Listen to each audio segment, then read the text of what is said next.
Muito boa noite a todos. Estamos aqui novamente sexta-feira, 7h30 da noite, para a gente falar de fundos imobiliários. E temos várias notícias, diferente da semana passada, que foi uma semana mais reduzida. Dessa vez, temos algumas coisas para a gente discutir. Mas antes de mais nada, obviamente, boa noite a todos vocês. Boa noite, Vitor, Ramiro, Kenzo, Breno, Sérgio, Matrix e Karina. Boa noite por já estarem aqui no comecinho, pontuais como sempre. Muito obrigado.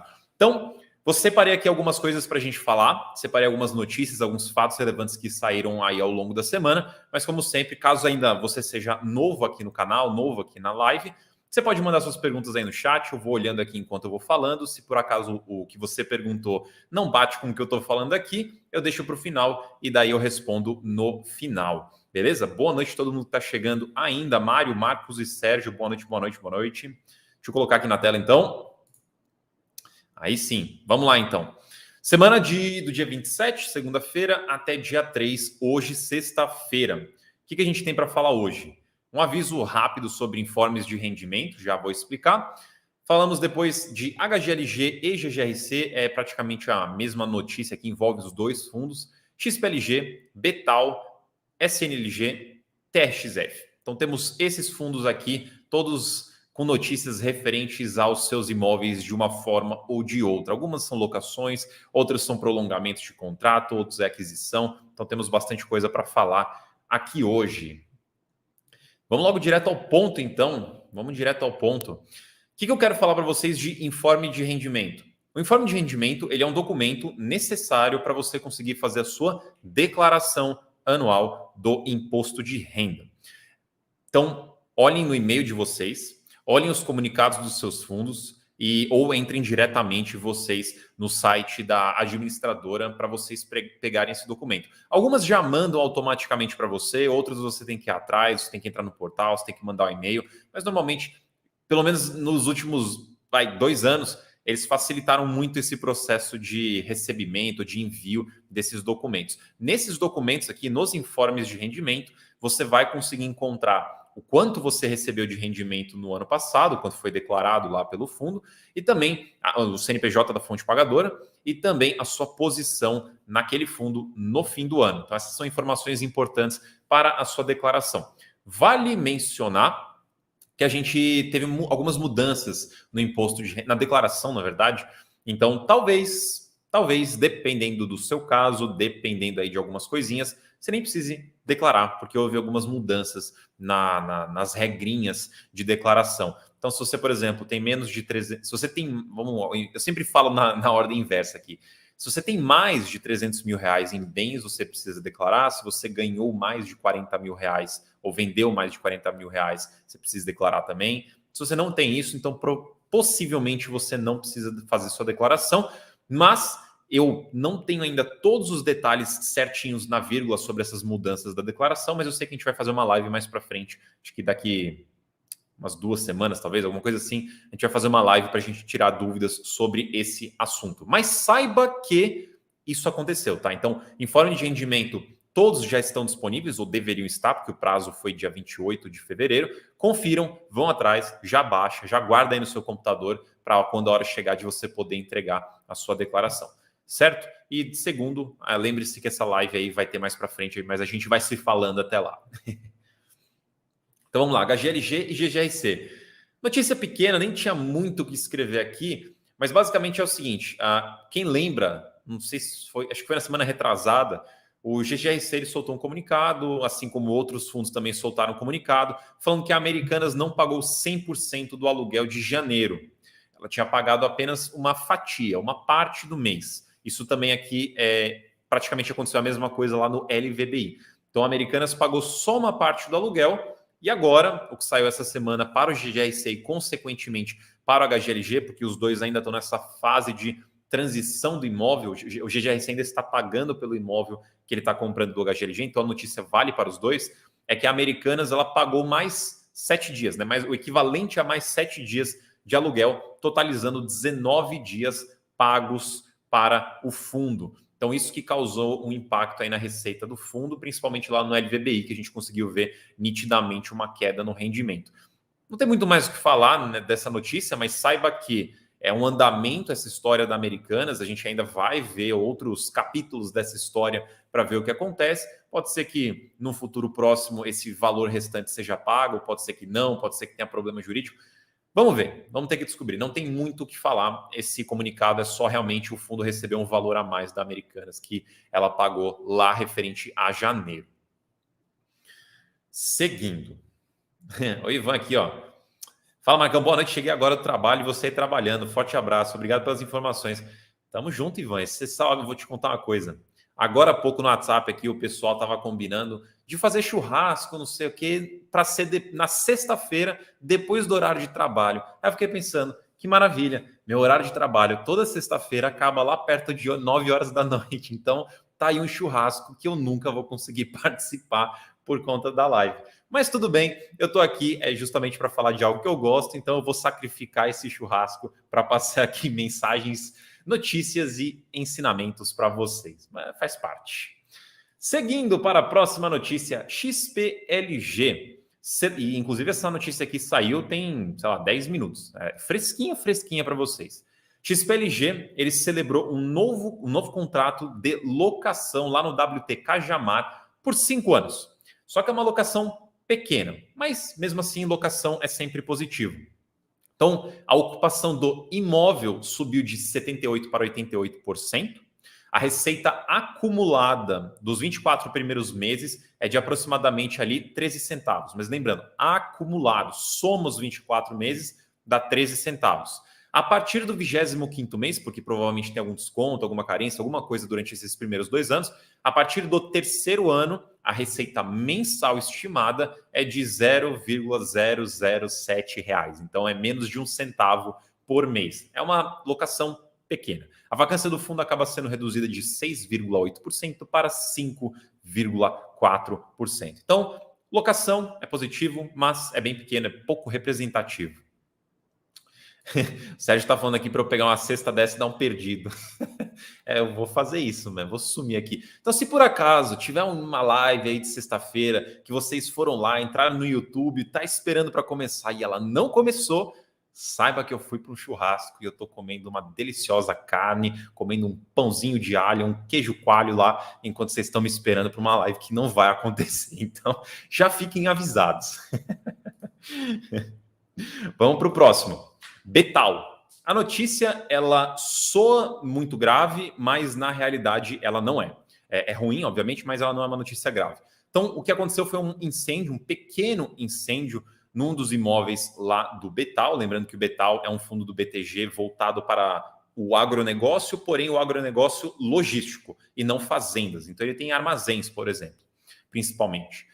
Um deles lá teve um pequeno incêndio, que são, na verdade, secadores e não armazéns de grãos, então eles não eram usados para armazenar os grãos de fato, era só uma parte do processo ali. Por esse motivo, as operações ali do inquilino seguem normalmente, não tem problema nenhum nesse sentido, então continua tudo como estava antes, não terá nenhum efeito no fundo. E a gestão, ela, por conta disso, diz que não vai ter impacto financeiro nenhum. Esse contrato aqui, ele vale 2 centavos, ele é o equivalente a 2 centavos por cota, portanto, vão manter, não vai acontecer nada, segue vida normal, não vai mudar nada no rendimento do fundo, pelo menos por enquanto.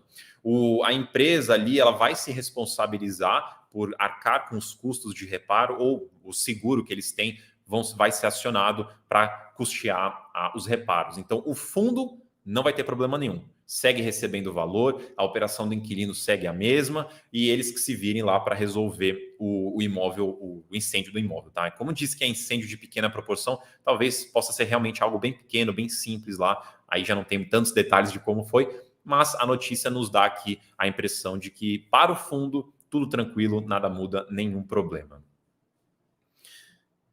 Até a ideia do Rafael aqui é boa, faz a live no churrasco, ninguém vai achar ruim.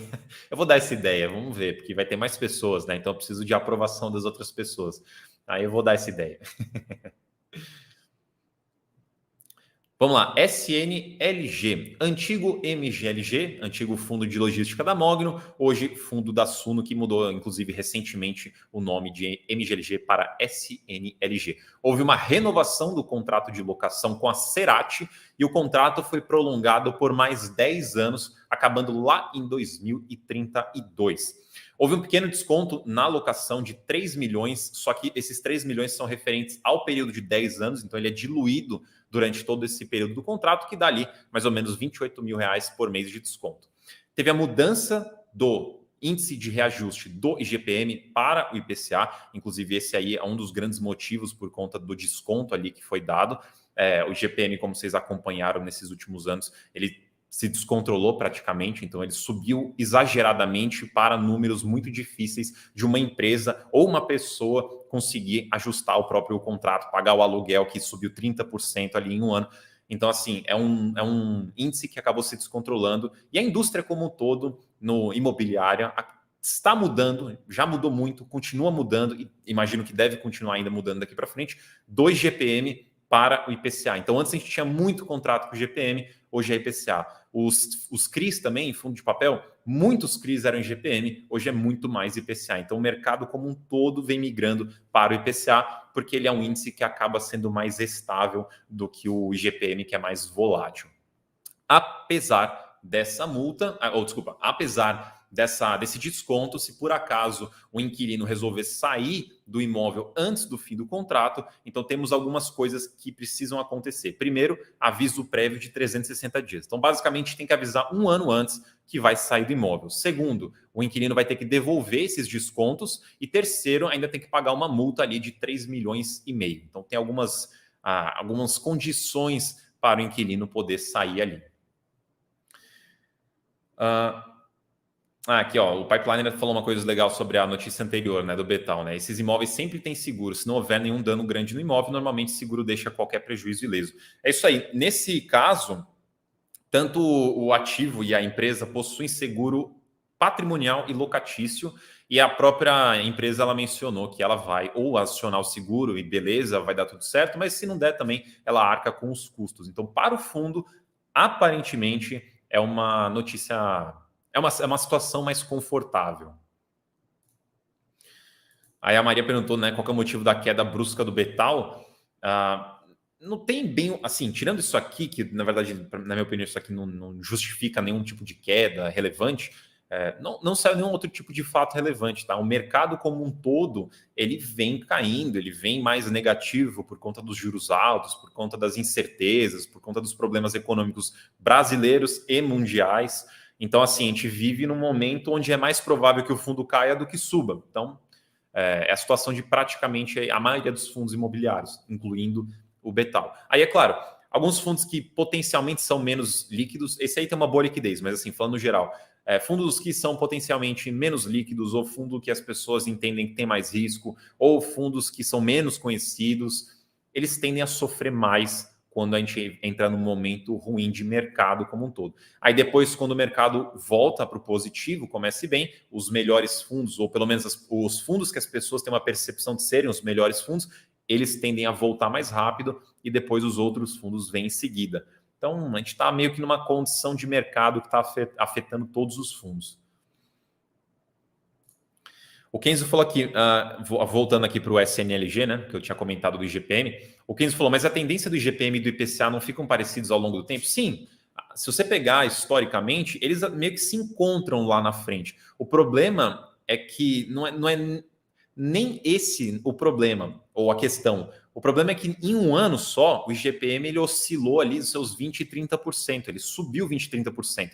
Mesmo que a gente falar, olha, em 5 anos o IGPM e o IPCA vão casar, vão ficar ali muito próximos um do outro, teve um ano ali que o IGPM subiu 30%. Aí pense em você, dono de um imóvel, ou melhor, pense em você como inquilino de um imóvel, te repassarem, olha, IGPM subiu 30%, tá aqui, paga 30% a mais. Então, isso pesa muito, onera muito. E a gente não pode falar pro inquilino, olha, fica tranquilo, porque daqui 5 anos ele vai ficar mais ou menos na mesma coisa do IPCA. Só que a questão é hoje, não é daqui 5 anos, olhando do ponto de vista de um inquilino, né, do cara que está lá pagando o aluguel.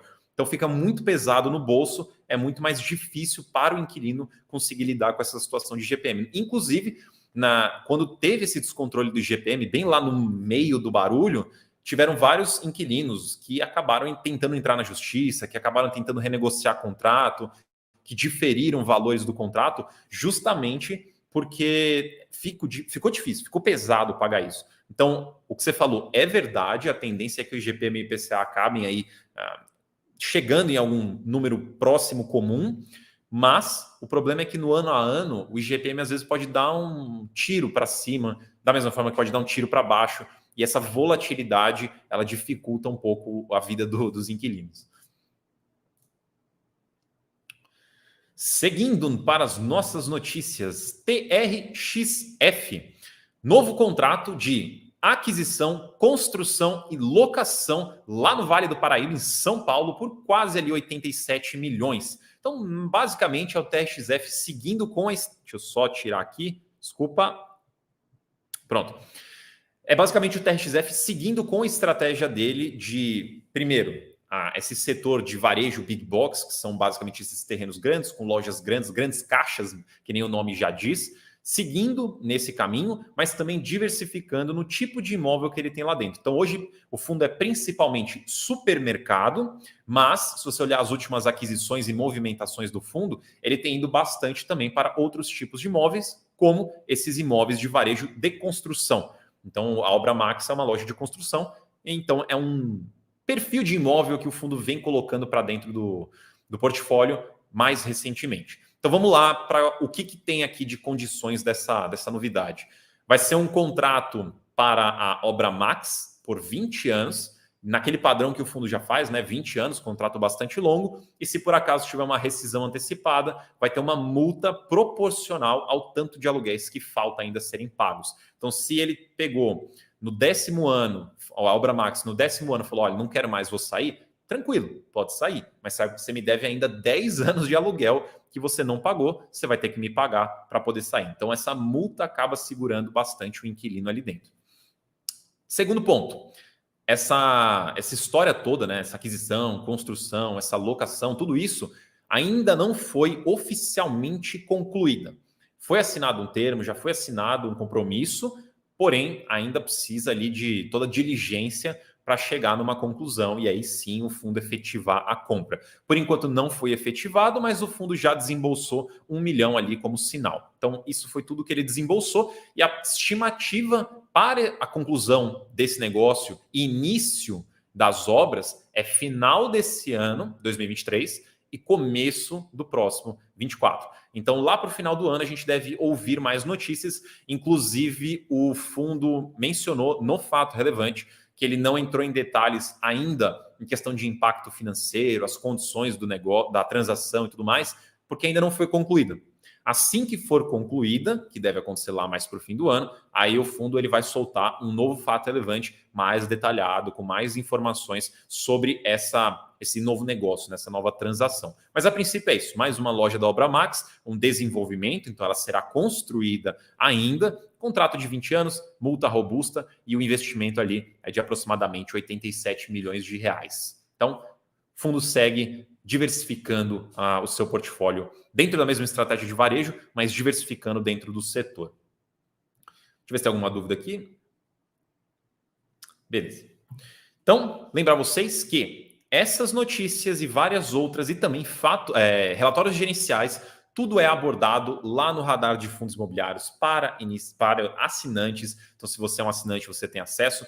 Algumas coisas já estão lá, liberadas para você pesquisar no fundo específico, mas o compilado geral de tudo que saiu na semana vai sair segunda-feira, tá? Então, se você quiser ir já dar uma pesquisada lá em fundos específicos, que nem esses que eu mencionei, você encontra na área do assinante, senão segunda-feira sai o compilado Radar de FIIs para você ver. Se você não é assinante, então convido você para ser. Possivelmente tem o link aqui embaixo na descrição. Se não tiver, entra lá no site da Suno, entre em assinaturas e todas as assinaturas a partir da Suno FIIs para cima, você tem acesso aos conteúdos de fundos imobiliários. E vamos lá, vamos responder algumas perguntinhas. Podem mandar aí no chat. Acho que tem alguma... Acho que tinha umas perguntinhas que ficaram para trás. Deixa eu ver se eu consigo pegar aqui. O Kenzo, ele tinha falado para eu comentar do GCFF e do GCRI, que eu não trouxe aqui para os destaques, mas eu posso, obviamente, comentar aqui com vocês. Essencialmente, resumindo, o que está sendo feito? O GCFF é um fundo de fundos da Galápagos, que ele, como todos os outros fundos FOFs praticamente, acabaram sofrendo nos últimos anos por conta dessa virada de mercado, elevação de taxa de juros, enfim, todas essas condições de mercado, os FOFs eles sofrem dobrado. Então o GCFF é um deles. Só que ele ainda era pequeno, pouca liquidez, então ele ficou numa posição difícil de se resolver. E o que foi proposto aqui é basicamente uma liquidação do fundo, mas não é simplesmente uma liquidação do fundo. Você será pago, em vez de em reais, você será pago em cotas de GCRI. GCRI sendo o fundo deles de papel.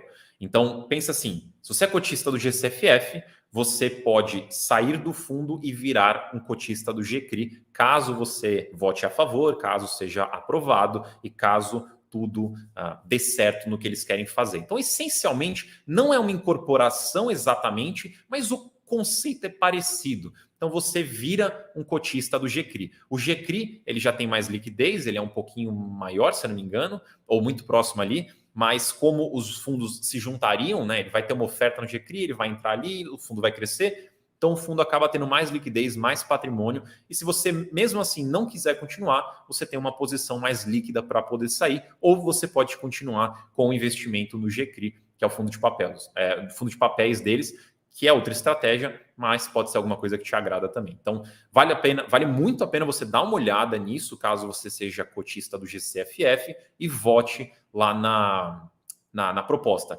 Tem 3 itens, eu acho. Dá uma olhada lá depois, mas se eu não me engano, a Assembleia tem 3 itens. Um é a emissão, porque precisa ser refeita uma emissão para que tudo isso aconteça, tanto do lado GCRI quanto do lado do GCFF precisam de emissões para conseguir passar esse processo. E aí tem a proposta em si, que também precisa ser aprovada. Então, se você é cotista do GCFF, vai lá no documento, vai lá na Assembleia, na consulta formal e vote. O Keynes perguntou, qual que é o motivo de dar as cotas ao invés de dinheiro? Basicamente, é o momento de mercado. Então, se não me engano, eram 3 cenários principais para poder andar com essa estratégia. Primeiro, o GCFF poderia sair vendendo tudo que ele tem e daí amortiza, liquida o fundo, pronto, acabou. Qual que era o problema? Que eles têm algumas posições não muito líquidas, se eles fizessem isso, eles iam acabar perdendo um pouco de dinheiro, realizando prejuízo, perdendo um pouco de valor patrimonial, porque ia vender tudo ao mercado, o mercado não está bom agora em termos de preço, enfim, ia ter prejuízo financeiro nesse cenário. Então não seria legal ser feito dessa forma. Daria para fazer, mas não seria legal na visão do gestor. Tinha um outro caminho que era incorporar de fato. Vamos pegar o GCFF e vamos jogar tudo lá dentro do GCRI.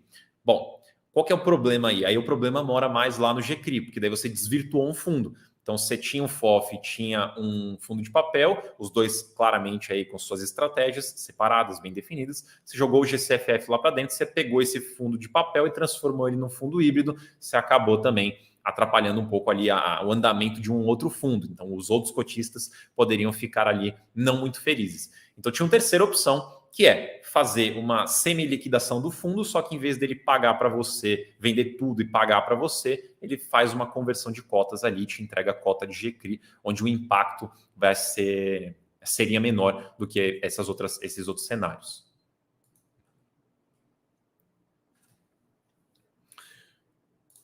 O Wally perguntou se o XPPR deve parar de pagar dividendos. Bom, tudo depende do que vai acontecer daqui para frente com o fundo. O que vem derrubando os rendimentos é aumento de vacância, que ele está quase ali em 50%, se eu não me engano, e também aumento de alavancagem, ou pelo menos aumento de quanto que ele tem que pagar da alavancagem dele. Então, como os custos aumentaram, a receita diminuiu, isso faz com que ele não consiga ter tanto lucro. E os rendimentos que você recebe são lucro. Então, você acaba recebendo menos. O último rendimento já teve uma queda novamente. Acho que ele pagou, se não me engano, 10 centavos por cota. Ele estava pagando 30 e no passado ele pagava mais. O que pode acontecer daqui para frente? Se ele começar a fazer locações, ele aumenta a receita e, consequentemente, ele pode aí conseguir pagar mais para você de rendimento também. Mas o que pode acontecer também?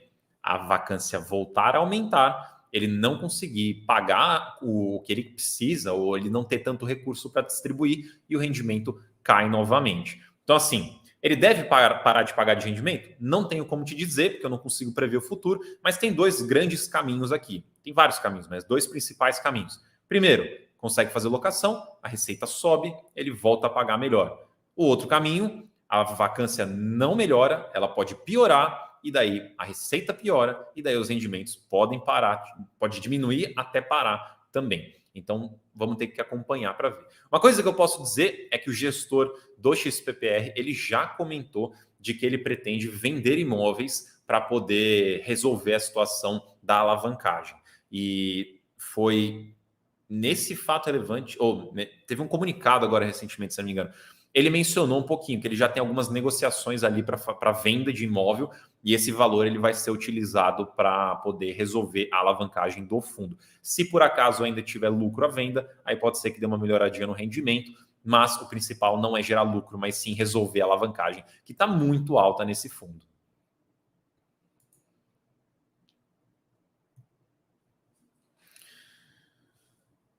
Vamos ver aqui. Luiz perguntou por que o Quer 11 não paga rendimentos. Basicamente porque ele não tem lucro recorrente. Então, se ele tivesse lucro todo mês ou todo semestre, ele conseguia distribuir todo o semestre, né? todo mês. Como a operação dele não é tão linear quanto os outros fundos, né? Ele também não é nem tão transparente, né? Lá não tem tanta informação. Acaba que ele não paga, né? Precisa ter lucro para poder distribuir. Mas o que eu posso dizer é que o Quer 11 no passado ele nem distribuía, ele ficou anos sem distribuir. Agora, no passado recente, né, nos últimos tempos agora, ele vem distribuindo algumas coisas de vez em quando, mas não é todo mês. Bruno perguntou, hoje é só dúvida sobre FIIs ou pode tirar alguma dúvidas por fora? Bom, dependendo do que tipo de dúvida for, pode perguntar. Se você quiser perguntar sobre investimento em geral, sobre educação financeira, pode perguntar, não tem problema nenhum não. A não ser que você pergunte coisa de outra área, que aí eu não manjo, aí eu não vou conseguir te responder, mas no geral pode perguntar. O Batista perguntou se esse é o melhor momento de adquirir FIIs. Olha, o melhor momento... Eu não gosto muito dessa palavra, porque o melhor... Não existe o melhor, né? O melhor está para trás, já passou, a gente não consegue aproveitar. Então, assim, o melhor, não sei, porque eu não sei o dia de amanhã. Se amanhã a cotação cai e a qualidade mantém, amanhã é melhor. E se depois acontecer de novo, então depois é melhor. Então, não tem como saber. Mas o que eu posso dizer é que estamos em um momento bom, sim, de adquirir cotas de fundos imobiliários, porque a gente consegue comprar vários fundos baratos de alta qualidade. Fundos que no passado valiam 140, 150, hoje estão valendo 90, por exemplo. E fundos que pagavam menos no passado e hoje pagam mais, teve essa queda de preço. Então, a gente está num momento muito interessante de comprar coisas baratas que pagam alta renda proporcionalmente. E um outro ponto é que, assim, apesar de ser um excelente momento, não é um momento sentimental, emocionalmente fácil para todo mundo, porque você pode muito bem comprar alguma coisa hoje e amanhã começar a cair, você vai ver teu patrimônio no vermelho. Isso pode acontecer porque estamos no mercado mais negativo, mais volátil. Então isso pode acontecer e para algumas pessoas não é tão simples, não gostam, não faz bem olhar esse tipo de cenário. Mas se você lembrar da estratégia, se você lembrar do plano de longo prazo, você vai enxergar, analisar a qualidade, a renda, o crescimento dos fundos, você vai ver que a gente está num momento muito bom e o preço que está na tela não bate com o valor que realmente vale ali o portfólio do fundo. Então, sim, estamos num ótimo momento para aquisição.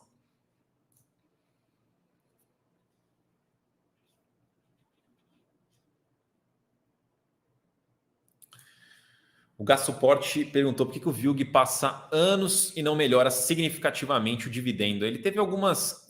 inclusive aqui ele até complementou, né? O VILG saiu de Stock vai ter vacância e queda nos rendimentos. É que teve alguns altos e baixos aí no meio do caminho, esse daí sendo o mais recente. Então, acaba que, se você olhar um gráfico, ele não só cresceu o rendimento.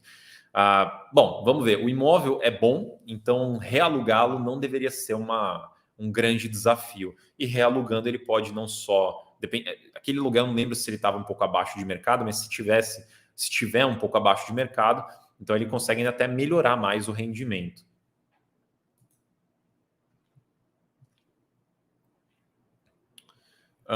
Vamos ver aqui, peraí, calma aí, deixa eu subir aqui.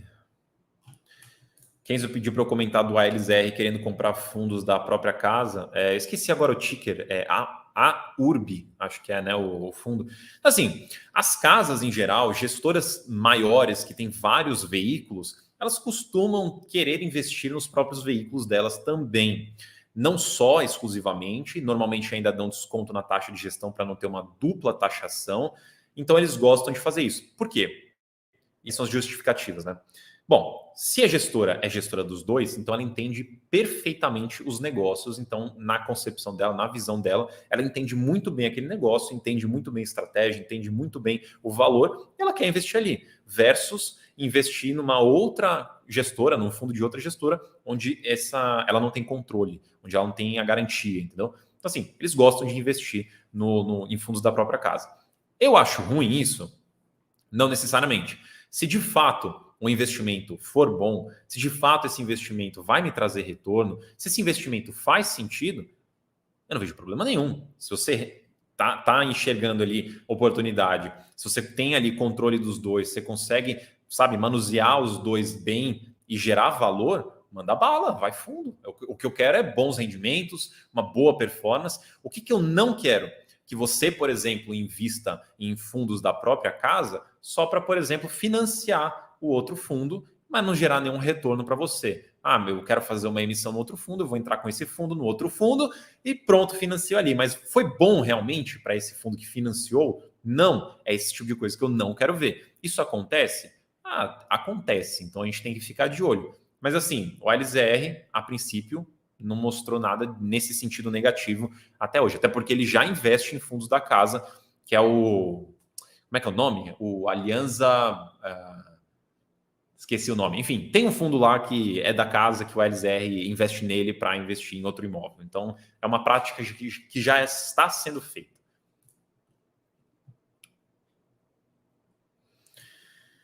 O J. Leandro falou que com a queda dos juros ativos de renda vão se valorizar. É esse o conceito de fato?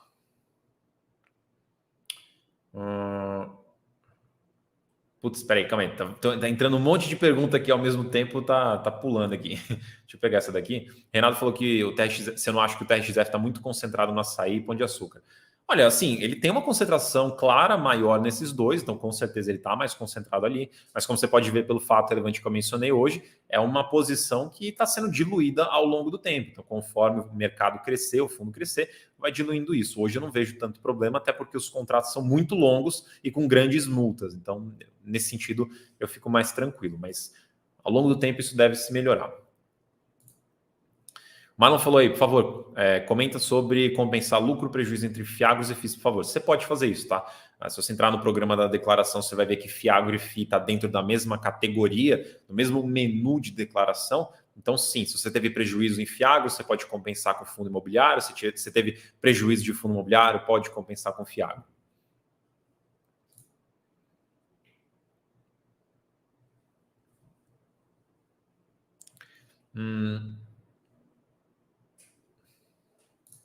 O Luiz falou, os contratos do BRCO não são atípicos? Olha, eu confesso que eu não lembro todos os contratos, mas eu sei que tem contratos típicos ali dentro, tá?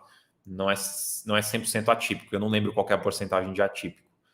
Isso é uma coisa interessante, inclusive, da gente analisar que, se a gente for olhar uns... Deixa eu ver, a gente está em 2023. Se a gente for olhar uns 4 anos para trás, a gente vai ver que fundo de logística praticamente era tudo contrato atípico. Então, entrava imóvel de logística, contrato atípico ia junto.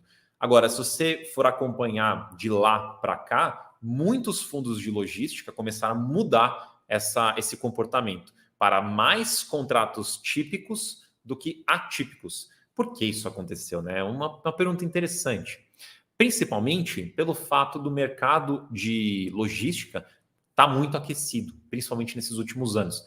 Então, se está muito aquecido, é interessante eu ter um contrato típico, porque eu tenho uma flexibilidade maior de conseguir ajustar esse aluguel ao longo do tempo. Em comparação, um contrato atípico, além de ser mais longo, o aluguel é travado. Então, fechamos um aluguel no começo, é isso até o final, só corrigido ali pela inflação, mas eu não consigo mais dialogar com você sobre mudança de aluguel. Então, recentemente, né, nos últimos anos, a gente teve bastante contrato típico no setor de logística. O Eduardo perguntou alguma novidade sobre o RBRP? Não, mas saiu o relatório dele hoje, ontem, e lá tem algumas informações mais ou menos do mesmo jeito que eram antes, né? Estão rolando conversas, tem algumas conversas que já foram para propostas, mas nada fechado ainda. E lá menciona que deve ter novidades aí em breve, né? A gestão espera novidades em breve. mas nada ainda demais assim, nenhuma alocação nova.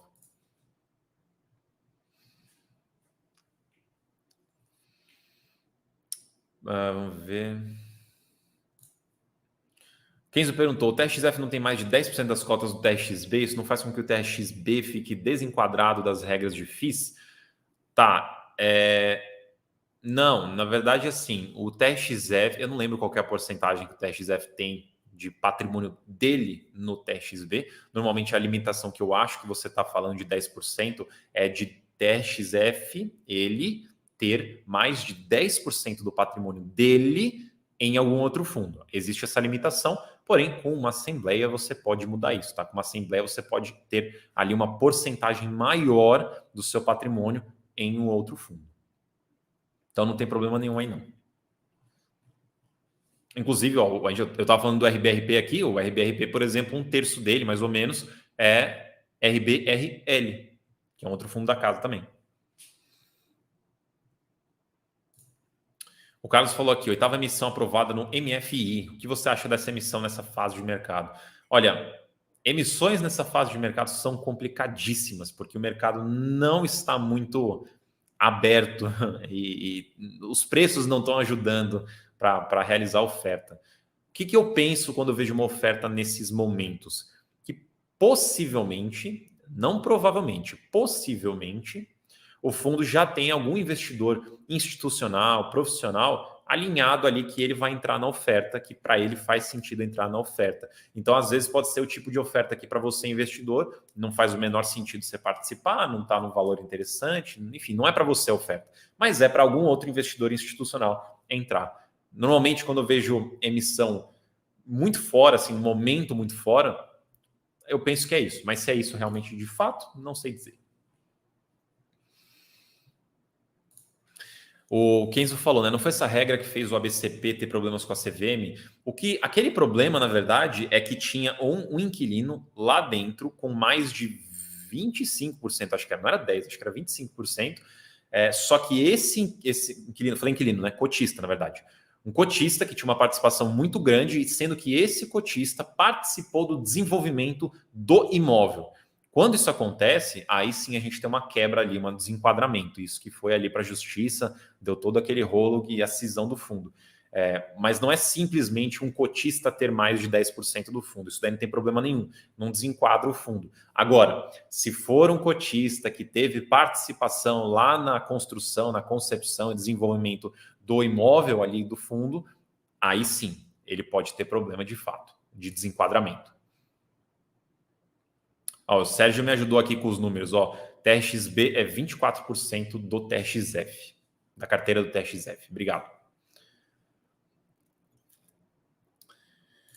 O Jas perguntou aqui se o MFI não é aquele fundo que teve rolo com a CVM. Sim, foi em... eu nem lembro agora, foi 2000 e tanto lá para trás, 2000 e sei lá. Faz bastante tempo. Mas, enfim, aquilo lá passou pelo rolo, se resolveram e o fundo seguiu normalmente. Hoje não tem nada. Peraí, deixa eu ver mais algumas aqui. Esse tipo de comentário aqui, eu acho que ele falha um pouco na visão do negócio. Humberto falou aqui, fundo imobiliário, ganhe 0,85% de rendimento ao mês e perca 5% na cotação. Bom, se você enxergar dessa forma, realmente a matemática não fecha e o negócio não faz sentido. Só que a visão, na minha opinião, não deveria ser dessa forma. O que seria a visão? Quando você compra um fundo imobiliário, você tem que avaliar se aquele preço faz sentido ao valor do imóvel, ao valor do fundo. Justifica? Tá barato? Tá caro? Faz sentido? Não faz? Porque é o seguinte, a gente está em um momento de mercado, que nem eu falei já várias vezes aqui na live, que é mais volátil.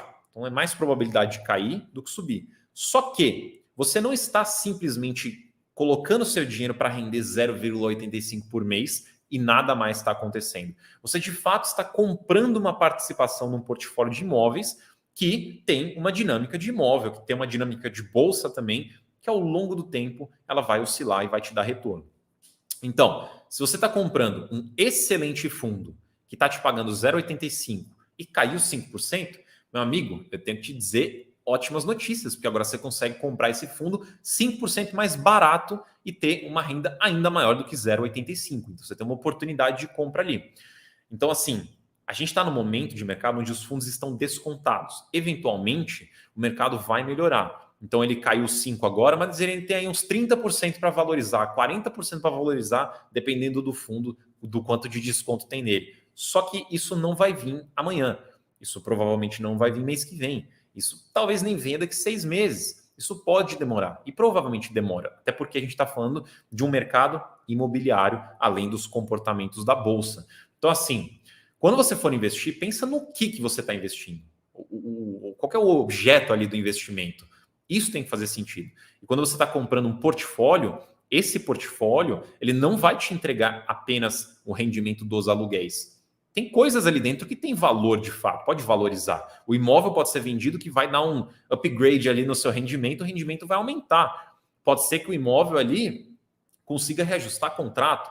Enfim, pode acontecer um monte de coisa que depois tem consequência de aumento de VP, valorização de cota, aumento de rendimento. Tem muitas coisas que podem acontecer, tá? Então, se o fundo que você está olhando é bom e caiu, ótima compra. E o Sérgio aqui fez um complemento que eu acho justo. Os fundos imobiliários não são indicados para pessoas imediatistas. De fato, os fundos imobiliários, ele é para quem tem uma visão de longo prazo. Se você está pensando em investir para a semana que vem, para daqui 10 dias, não arrisca. Não é uma boa ideia. Agora, se você está pensando em investir para 5, 10, 15, 20, enfim, para sempre, aí sim, os fundos imobiliários podem te trazer muita alegria ao longo de todos esses anos, com a renda e também com o comportamento de valorização em ganho de capital. E tem esse ponto aqui também, né? O foco é dividendo, o patrimônio não paga a conta. É verdade. Pelo menos eu gosto bastante da estratégia de renda. Claro, crescimento patrimonial é importante e ele tem uma consequência no rendimento também, mas a ideia aqui de gerar renda faz sentido. É isso, ó. Boa, Financeiro Ramos. Compra o FII como se comprasse uma casa para eu morar. É tipo isso. Pensa, se você comprou sua casa, você está lá e vem um vizinho todo dia batendo na sua porta. Olha, você comprou por, sei lá, 300 mil. Ele todo dia bate lá. Olha, me vende a sua casa aí por 150 mil.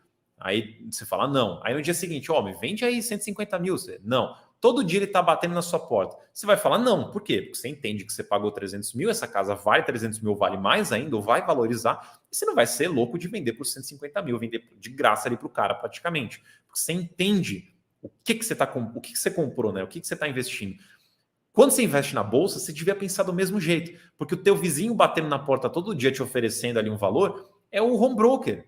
É o home broker lá, as ofertas aparecendo, a galera comprando, querendo comprar. Quero comprar essa cota que vale R$100, mas eu quero comprar por 80. Se tiver alguém que quer vender por 80, pronto, fechou o negócio. Agora, se você entende que não, eu nunca vou vender por 80, porque esse portfólio aqui vale muito mais que 100, inclusive. Então, você pode me oferecer 80 ou quanto você quiser, não vou vender, porque eu entendo o valor disso. A hora que você monta essa mentalidade, te ajuda muito a não perder dinheiro, a não se desfazer de patrimônio, entregar o patrimônio para outra pessoa. Bom, deixa eu pegar aqui.